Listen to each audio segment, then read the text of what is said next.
21. Moitié 1, 21. Moitié 1, 21. Allez, oui.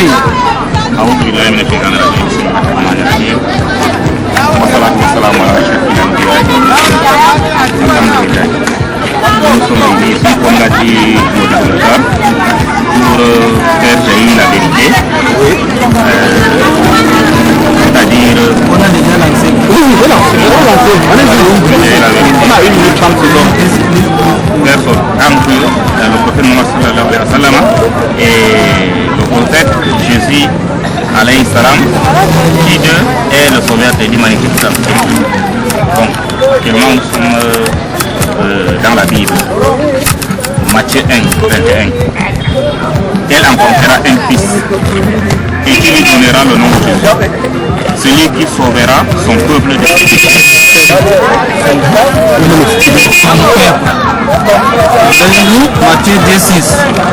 Matthieu 2,6. Oui.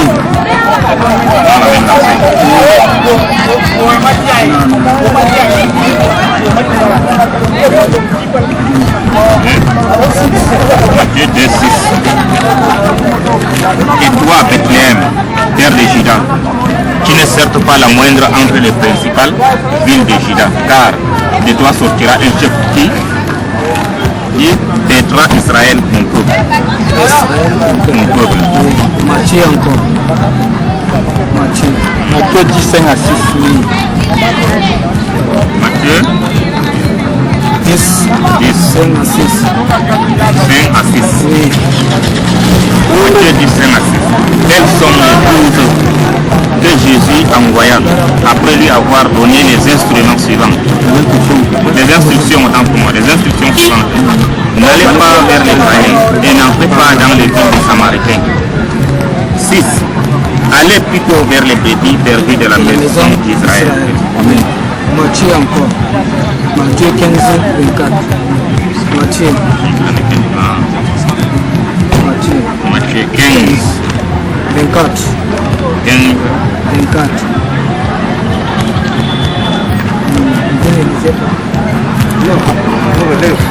Vous voulez qu'on lise dans votre cœur? Matthieu 15, 24. Il répondit: je n'ai été envoyé pour brebis perdues de la maison d'Israël.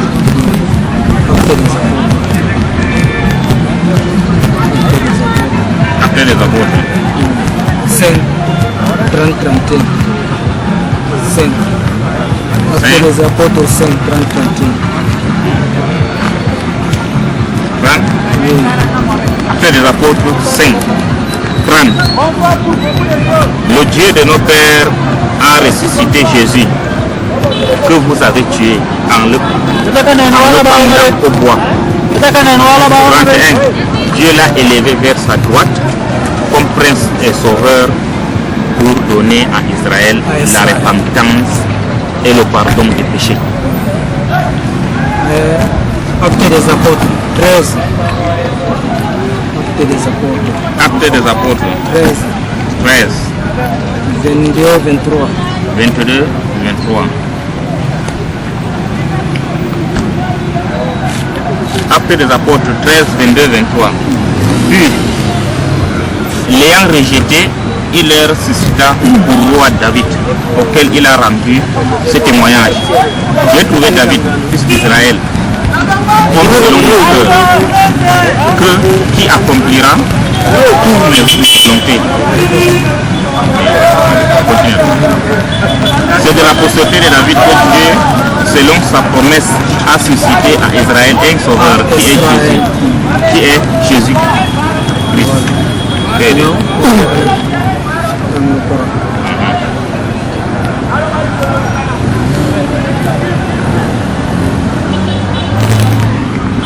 Sourate Ali Imran, chapitre 3, verset 49. Sourate 3, 49. Ali Imran. Maintenant, nous sommes avec le Coran. Ali Imran. Sourate 2, Sourate 3, Sourate 3, 49. Verset 49. Verset 49.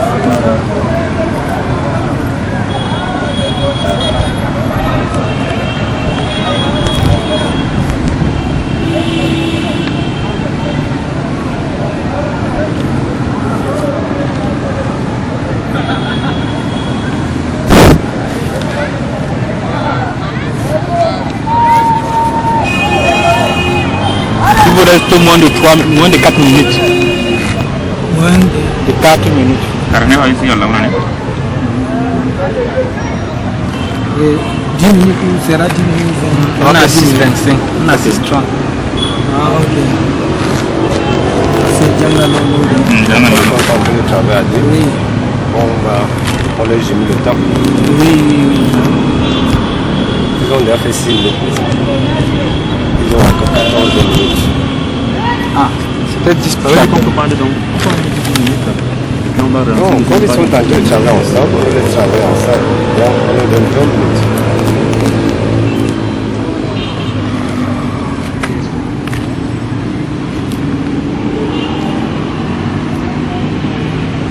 C'est sur combien? 3, 49. Souvent 3, trois. c'est 49. La famille d'Imran. La famille d'Imran, surat 3, 49. Allah subhanahu wa ta'ala dit: et il sera le messager aux enfants d'Israël et leur dira: en vérité, je viens à vous avec un signe de la part de votre Seigneur pour vous. Je forme de la glace comme... Ok, je peux lire. Oui, oui, Pour vous, je forme de la glaise comme la figure d'un oiseau, puis je souffle dedans, et par la permission d'Allah, cela devient un oiseau, et je guéris l'aveuglement et le lépreux, et je ressuscite les morts, par la permission d'Allah. Et je vous apprends ce que vous mangez et ce que vous amassez dans vos maisons. Voilà bien là un signe pour vous. Si vous êtes croyants, voyons. Surat 43, verset 59.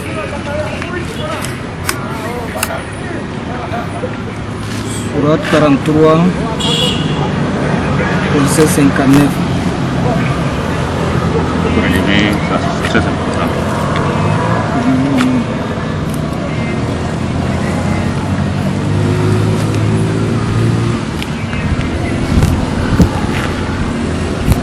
Tu peux les aider. D'accord. C'est ça. Ça va. Le savoir, Ça va faire longtemps.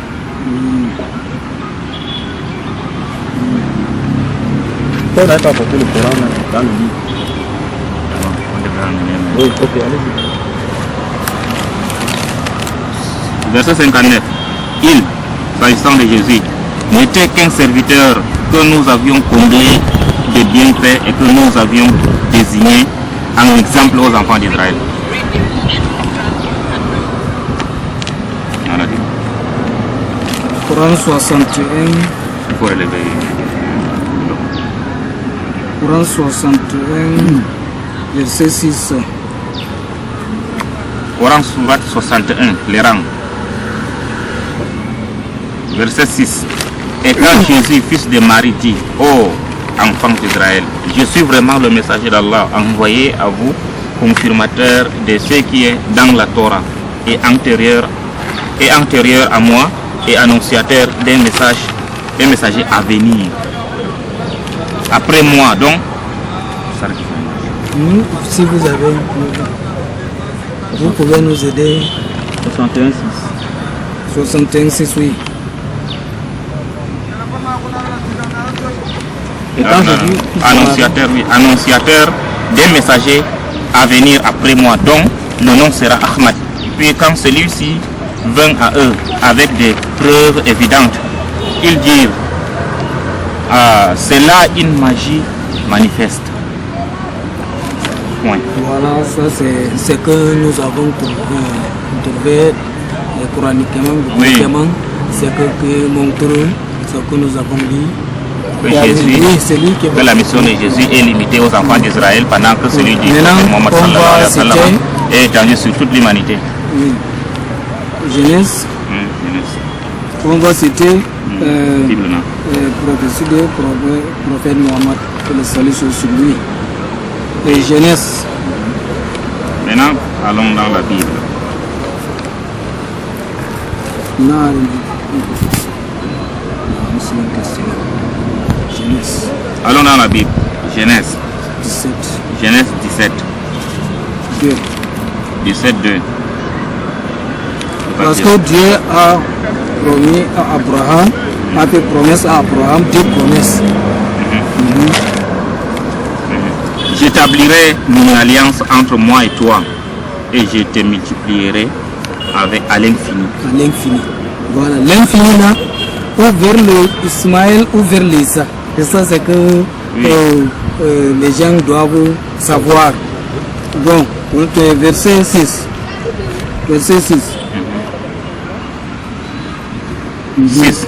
Verset 6. Je te rendrai fécond à l'infini. Je ferai de toi des nations et des rois sortiront de toi. 17. 17. 19. Oui, 19. 17 ans, 17. Chapitre 17, oui, verset 19.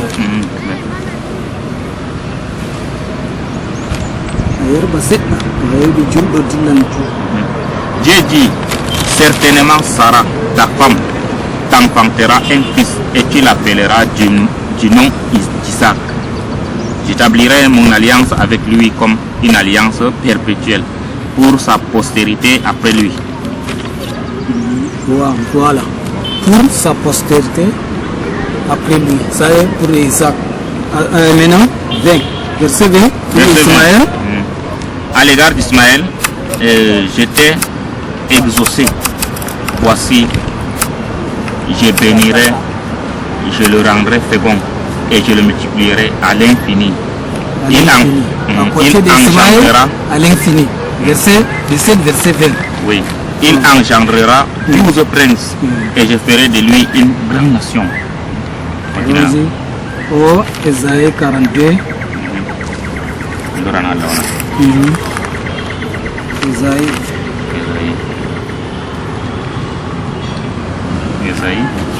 42. Esaïe 42. 42, 1. Voici mon serviteur que je soutiendrai, mon élu, en qui mon âme prend plaisir. J'ai mis mon esprit sur lui. Il annoncera la justice aux nations. Donc, ici, on me lit en arabe, c'est Mustafa. Un des noms des prophètes, Mohamed, que le salut soit sur lui. Allons-y au verset 9. Verset 9. Verset 9.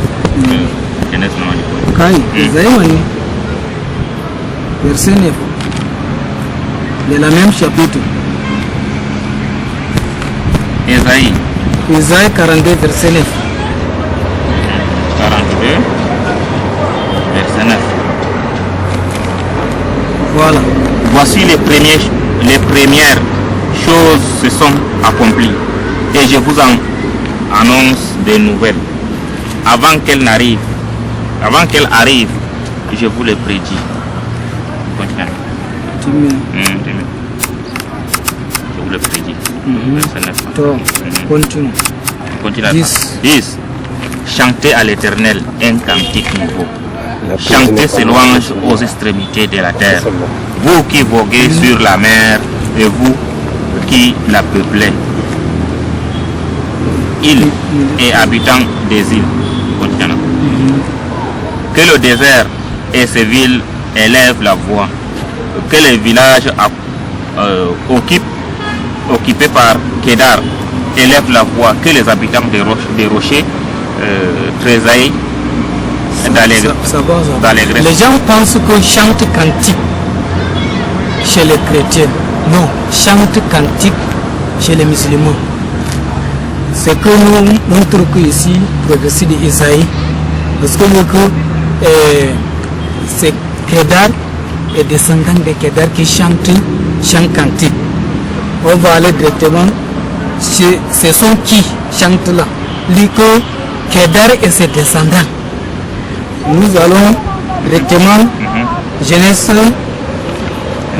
25, 13. Genèse 25, 13. Genèse 25. 13. Il dit, voici le nom des fils d'Ismaël, par leur nom selon leur génération.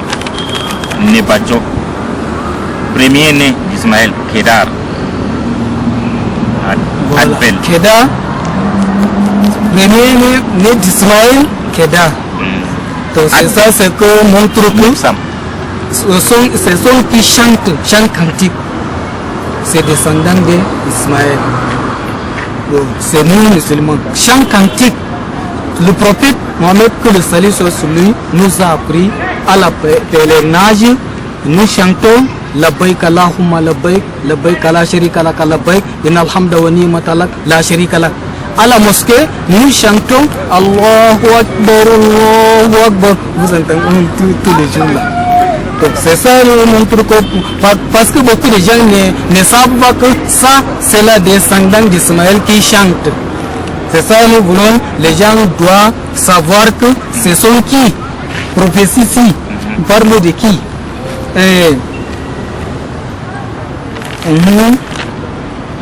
Apocalypse. Nous allons directement à Apocalypse 14. Apocalypse 14. 6, 7. Let's. Why? Non, c'est encore 2 minutes et demie. Why, c'est très petit.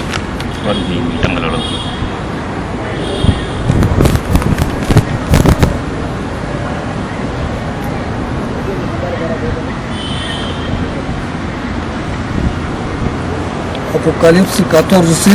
J'ai vu un autre ange qui volait par le milieu du ciel, ayant un évangile éternel pour l'annoncer aux habitants de la terre, à toute nation, à toute tribu, à toute langue, à tout peuple. Il disait d'une voix forte, craignez Dieu. C'est que l'évangile qui montre que il n'adore pas adorer Jésus. Il adore celui qui a créé le ciel et la terre. C'est ça, c'est ce que nous trouvons dans le Coran. Et il disait d'une voix forte, craignez Dieu et donnez-lui gloire, car l'heure de son jugement est venue. Adorez celui qui a fait le ciel et la terre, à la mer et les sources d'eau. C'est ça que nous disons, ça évangile-ci, c'est personne a reçu l'évangile après Jésus. Et ce n'est que le prophète Mohammed, que le salut soit sur lui, a reçu le Coran. Parce que s'il y a quelqu'un qui a reçu un évangile après Jésus, nous trouvons quel est le nom de son livre. Et cette personne-là, quel est son nom? Personne. Donc c'est ça que c'est ce que nous montre que clairement que ici, prophétie ici, parle de prophète Mohammed. L'heure est là. Bon, 40 minutes. 40 secondes. 40 secondes seulement.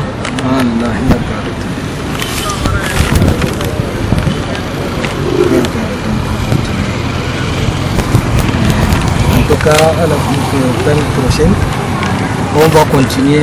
C'est déjà pas mal à retenir que Jésus, que le prophète Mohammed sallallahu alayhi wa sallam est le dernier des prophètes. Oh, parce que... Ok, c'est bon. Il a encore 10 secondes. Voilà. Donc apparemment, le temps est en train de nous tenir à la gorge par rapport au temps réparti. Mais nous avons encore d'autres chapitres. Alors, j'ai écouté, on a écouté ce que vous avez dit pendant 20 minutes. Je crois que le thème de notre débat, c'est de qui Jésus ou Mohammed est le sauveur de l'humanité. Alors, qui de Jésus ou Mohammed est le sauveur de l'humanité. Je crois que ça c'est le thème du débat. Ok, bon. Moi je m'attendais à ce que, en tant que musulman, vous apportez des arguments qui confirment que Mohammed est le sauveur de l'humanité. Moi je m'attendais à ça. Mais vous avez plutôt apporté des contre-arguments. Hein? Ok. Déjà, alors, premièrement, on a dit le thème c'est ça. Qui de Jésus ou Mohammed? Oui. Il n'avait pas actionné le temps. Tant que savoir si c'est actionné déjà. C'est bon. C'est déjà lancé. Ok. Qui de Jésus ou Mohammed est le sauveur de l'humanité? Il disait que vous avez apporté plutôt des contre-arguments. Nous, on attendait à ce que vous veniez nous dire que Mohammed est le sauveur de l'humanité et que vous apportiez des preuves à vos arguments. Non, des arguments et des preuves. Mais vous n'avez donné aucun argument aucun argument. Vous avez juste simplement parlé de Jésus-Christ qui n'est pas le sauveur de l'humanité. Ça, c'est ce que vous avez dit. Ou en d'autres mots, Jésus-Christ qui a juste été envoyé vers les brebis de la maison d'Israël. Vous avez pris par exemple Matthieu 15, 24. Vous avez encore pris Matthieu 10, verset 5 à 6, où il dit que n'allez pas vers les païens et n'entrez pas dans les villes, les villages des Samaritains, allez plutôt vers les brebis perdues de la maison d'Israël. Ok, nous sommes d'accord avec ça. Ça dit que ça c'est la parole. Et on ne refuse pas la parole. Alors, déjà d'entrée de jeu, moi je voudrais que peut-être qu'on redéfinisse même d'abord les caractéristiques d'un sauveur. Parce que c'est de ça qu'il s'agit en fait. Et quand je parle de sauveur, je ne parle pas simplement de sauveur de quelque chose de banal. On parle ici de la vie éternelle en fait. C'est de ça qu'il s'agit. Tu vois ça? Si aujourd'hui, ton foyer, dans ta maison, ta femme, tu es en train de bagarrer avec ta femme et que vous êtes prêt de divorcer. Je prends un exemple. Et que moi je vienne, je te donne des conseils, je vous rassemble, je vous réunis, je vous donne des conseils, ta femme et toi. Hein? J'ai sauvé votre foyer, n'est-ce pas? Si vous décidez de ne plus divorcer, j'ai sauvé votre foyer. Hein? Je suis un sauveur. Mais je ne donne pas la vie éternelle, il ne s'agit pas de la vie éternelle. Beaucoup de gens peuvent être le sauveur. Je peux te sauver de la famine, mais je ne te sauve pas de la vie éternelle, de la mort éternelle. Je peux même te sauver de la mort. C'est-à-dire que ta maison est en train de brûler, ou tu es en train de te noyer. Je viens, je te tire de là, je te sors de là. Je t'ai sauvé. Mais en fait, est-ce que je t'ai donné la vie éternelle? Non. En fait, c'est de ça qu'il s'agit. Qui est capable, ou alors qui donne la vie éternelle? Qui peut donner la vie éternelle? Qui empêche les gens d'aller en enfer? En fait, c'est de ça qu'il s'agit. Est-ce que Mahomet donne la vie éternelle? Ou est-ce que Jésus donne la vie éternelle? Qui a dit ça? Si Mahomet donne la vie éternelle, si Mahomet sauve, est-ce qu'il y a un passage, est-ce qu'il y a une source coranique ou dans les hadiths où Mahomet dit explicitement, ou même pas, qu'il donne la vie éternelle ou qu'il est venu sauver l'humanité? Est-ce qu'il le dit? Je ne crois pas. Moi-même ne dis pas ça. Alors, quand je vais déjà commencer, déjà même par Mahomet en fait. Parce que moi j'allais même te poser la question, si tu meurs aujourd'hui, tu vas au paradis ou tu vas en enfer? J'allais te poser la question déjà. Est-ce que tu es sûr d'être sauvé toi-même là où tu es là? Parce qu'il ne faut pas seulement qu'on parle alors que toi-même tu n'es pas sûr d'être sauvé. Mais là, non, ce n'est pas fini. Non, ce n'est pas ça. Non, attends s'il te plaît. Vous avez 20 minutes. On a fait 20 minutes. Non, attendez. Moi le modérateur, vous avez 20 minutes. Personne n'a branché. C'est quand même dans mes médias. Allez. Moi, ce que j'aurais aimé là, qui utilise la Bible ou le Coran pour démontrer. C'est pas toi qui dois lui dire ce qu'il va faire. Mais il est en train de contredire ce que nous sommes en train de faire. Démontrer que Mohamed n'est pas le Messie de Dieu. C'est ça le problème. Il faut qu'il nous démontre que c'est Jésus. Au lieu de se concentrer vraiment à déconstruire ce que nous avons dit, ce n'est pas ça. Il est en train de construire ce que nous avons dit. Ce qui est important maintenant là, nous on veut connaître si c'est Jésus qui est vraiment le messager de Dieu. Allez, on s'arrête. Attendez un peu. Attendez, d'abord. C'est moi le modérateur, contenons d'abord. Vous avez 20 minutes, non? Il ne vous a pas interrompu pendant les 20 minutes. Il vous a même aidé à lire certains passages. Donc maintenant quand il parle, prenez des notes comme j'ai vu prenez sa part de notes. Donc pendant qu'il parle, prenez aussi des notes simplement. Quand il va finir ces 20 minutes, vous allez avoir du temps pour réagir. C'est ça qu'on appelle débat. Oui. Voilà, c'est ça qu'on appelle débat, comme ce monsieur qui a écouté de nous. Donc nous allons lui permettre de continuer dans sa lancée. Ok, d'accord, je vais continuer. Ok, maintenant, mon frère a dit quelque chose de pertinent. Est-ce que Jésus-Christ est le sauveur de l'humanité? Si oui, donne tes preuves à tes arguments. Je te comprends, naturellement, j'allais en venir. Ok, je vais prendre déjà un texte de Jean chapitre 3. Jean 3,16. On va lire déjà Jean 3,16. Moi je vais vous lire ça, je n'ai pas besoin, je connais ça en tête. Il est écrit, et c'est Jésus qui parle. Il dit, car Dieu a tant aimé le monde.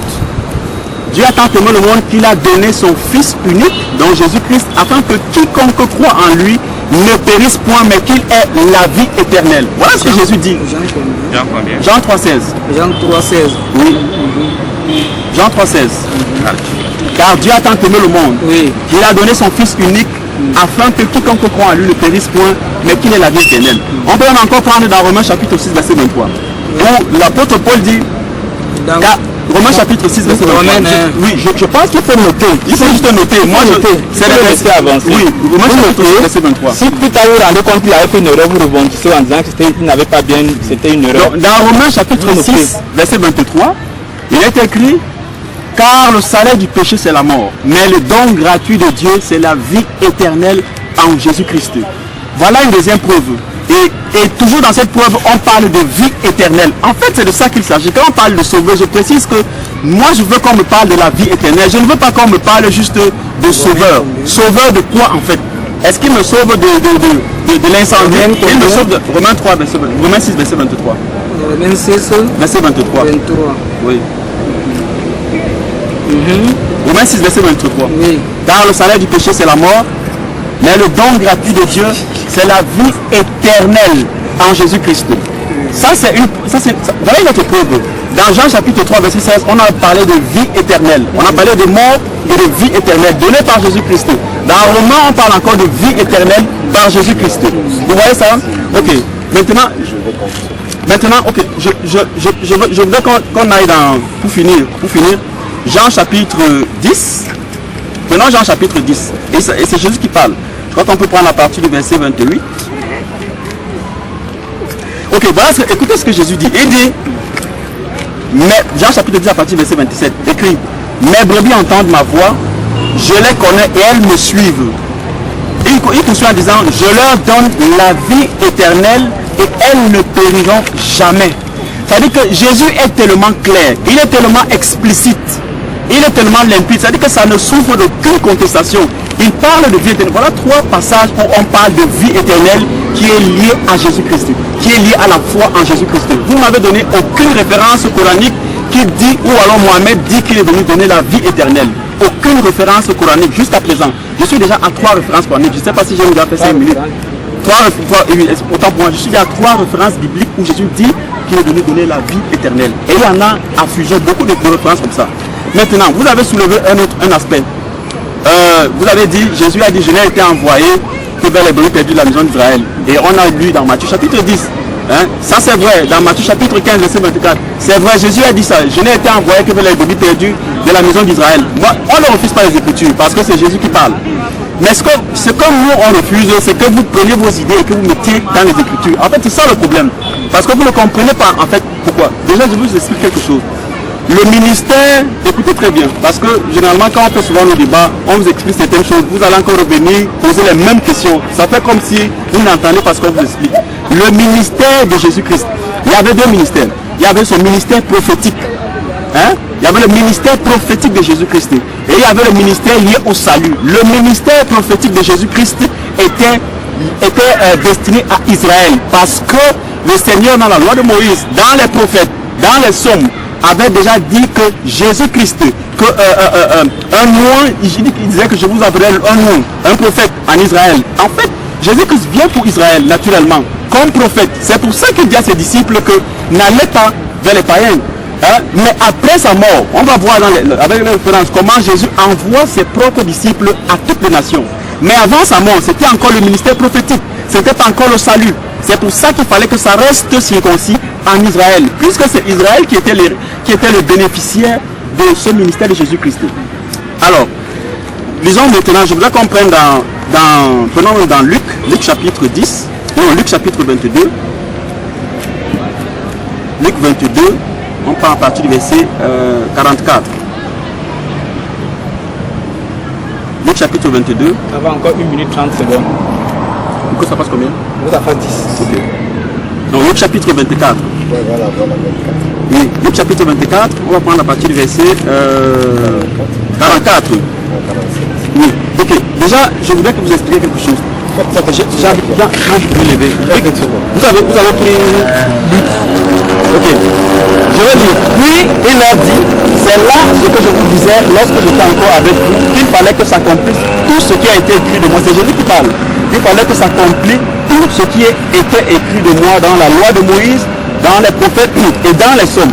Alors il leur ouvrit l'esprit afin qu'ils comprissent les Écritures. Et il leur dit, ainsi il est écrit de Christ qu'il souffrirait, qu'il ressusciterait des morts le 3e jour, et que la repentance et le pardon des péchés seraient prêchés en son nom à toutes les nations. Et que la repentance, je reprends, que la repentance et le pardon des péchés seraient prêchés en son nom à toutes les nations, à commencer par Jérusalem. En fait, Jésus dit que la repentance, le pardon des péchés doit être prêché à toutes les nations, mais il faut commencer par Jérusalem. Vous voyez ça? Ok, regardez un peu. Est-ce que vous savez que, en fait, même le peuple d'Israël, est-ce qu'on est ensemble? Je voudrais que vous écoutiez, parce que c'est à vous que je m'adresse, c'est à vous que je m'adresse. Vous ne revenez pas encore sur la même chose.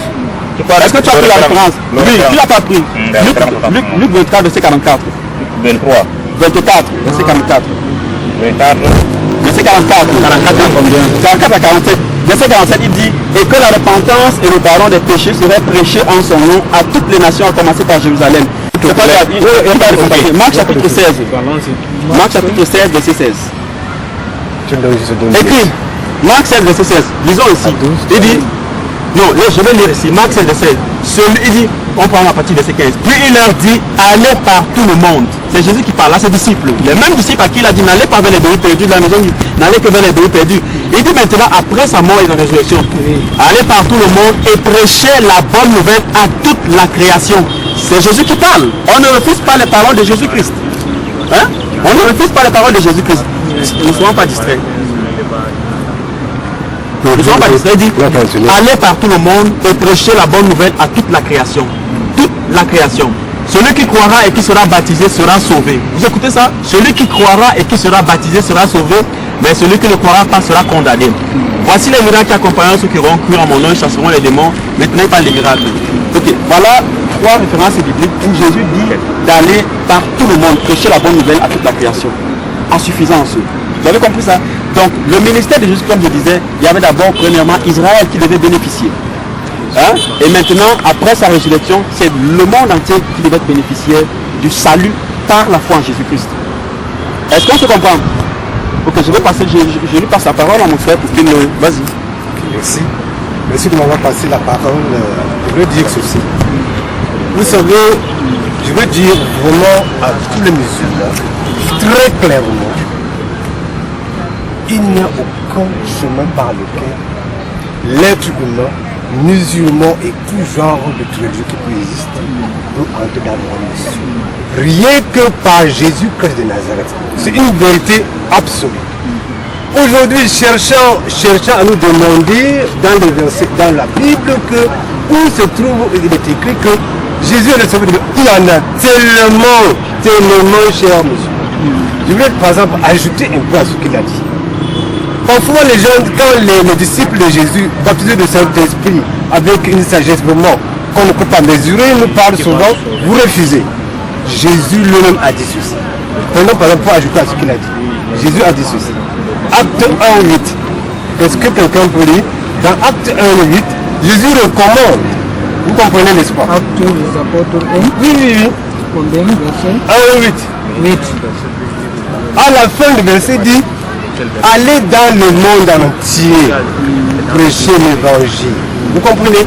Je lis la référence même. Acte 8 à 9. Oui. Mais vous recevrez une puissance, le Saint-Esprit survenant sur vous, et vous serez mes témoins à Jérusalem, dans toute la Judée, dans la Samarie et jusqu'aux extrémités de la terre. Les extrémités de la terre. Si vous ne comprenez pas, allons dans Romains 15, le verset 8 jusqu'à 17 si vous voulez. Où il est écrit, parce que vous avez dit, vous avez noté, Romains 15 à partir du verset 8. On lit là. Je dis en effet que Christ a été serviteur des circoncis pour prouver la véracité de Dieu en confirmant les promesses faites au Père. Oui. Tandis que les païens glorifient Dieu à cause de sa miséricorde selon qu'il est écrit. C'est pourquoi je te louerai parmi les nations et je chanterai à la gloire de ton nom. Il est dit encore, nations, réjouissez-vous avec son peuple. Oui. Et encore, louez le Seigneur, vous toutes les nations. Célébrez-le, vous tous les peuples. Isaïe dit aussi, il sortira d'Isaïe un rejeton qui se lèvera pour régner sur les nations. Les nations espéreront en lui. Que le Dieu de l'espérance vous remplisse de toute joie et de toute paix dans la foi. Verset 16. Ok, verset 16. Il dit d'être ministre de Jésus-Christ parmi les païens, m'acquittant du divin service de l'évangile de Dieu, afin que les païens lui soient une offrande agréable étant sanctifiés par les païens. J'ajoute à côté à cause du temps, Acte 9, 15. Jésus lui-même dit, acte 9, 15, fais-moi encore la lecture aussi. Pour vous dire, pour comprendre. Acte 9, verset 15. Oui. Mais le Seigneur lui dit, va, car cet homme est un instrument que j'ai choisi pour porter mon nom devant les nations, devant les rois et devant les fils d'Israël. Alors, c'est pour vous faire comprendre. Vous avez compté sur une petite partie, comme disait le frère. Comme disait le frère, prophétiquement, il fallait que Jésus obéisse à Genèse 12 fois. Parce que c'est une promesse faite à Abraham. De nos jours-ci, il est établi. La Bible nous fait comprendre. Mohammed est un faux prophète établi. Vous comprenez ça? C'est le dit ça. Pourquoi? Parce que la Bible dit dans Apocalypse 1:8, Jésus dit, je suis l'alpha et l'oméga. Après lui, il y a plus de prophètes. Mohammed c'est un faux prophète bien cultivé. Vous comprenez ça? Je vais utiliser ce genre de mots-là. Donc, pour moi, je ne crois pas au Coran. Pour moi, je ne crois pas à Allah des musulmans. Parce que, déjà, je vais dire quoi? Allah que vous entendez chez vous là, ne confondez même pas avec le Dieu des chrétiens. Carrément. Et je voulais vous faire comprendre ce que les musulmans cherchent aujourd'hui. Parce que j'étudie, j'écoute plutôt vos érudits aujourd'hui comme Abdul Bati, les Zakir Naik et tous les autres, cherchent la crédibilité de Mohammed dans la Bible. C'est comme si je suis qu'un père chez lui, il a écrit un testament pour ses enfants. Rien que pour ses enfants. Toi, un intrus, tu viens chercher un place pour dire que tu veux t'accaparer des biens. Non. C'est une histoire bien établie. Si vous voulez chercher la crédibilité concernant Mohammed, allez chercher ça dans d'autres livres. En ce qui concerne notre Bible, c'est là. C'est-à-dire, tout est professionnellement établi. C'est un testament établi très bien cadré. Il n'y a pas qu'on va chercher Deutéronome 18, 15, 18, on dit bien Mohammed, non. Allez chercher dans d'autres livres. Et c'est dans notre Bible ici. J'ai tellement de versets qui vous établit que Jésus est le sauveur de l'humanité.